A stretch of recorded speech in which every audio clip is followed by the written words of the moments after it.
Dzoka mundiwa. Dzoka Tendai. Unodzoka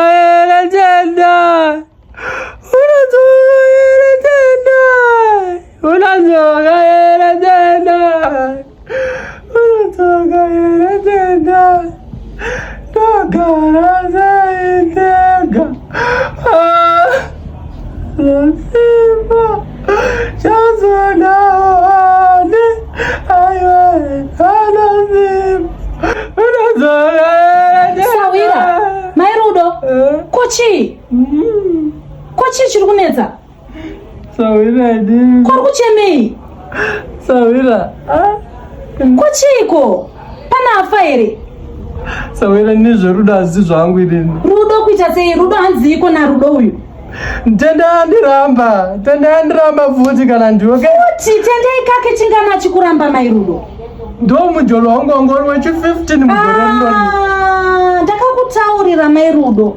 Ndinogara ndichikuudza kana wakuchipinda murudo pinda nenzwara.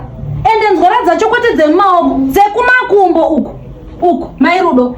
Unopinda nemoyo murudo seiko naiwe? Chiona manje zvazvakuita kudai. Akandivimbidza zvakawanda munoza Tendai. Akandivimbidza zvakawanda zvokuti kana zvinoka ndikazvifunga ndiunzwa moyo wangu kurwadza. Chiregai kuchema asikana. Chiregai kuchema asini nangu nyaya dzerudo idzi ndakambokutaurira. Zvatokwana zvandatokunyaradza kudai ndakuenda. Kana uchida kuchema sara uchichema.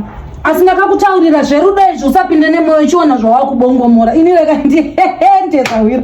Sara zvako uchichema. Chema zvako unyatsochema wazvinzwa. Chemesa. Chema Sawira. Dai nguva yaidzoka shure. Nengokumbira. Nengodawa mukana mumwe.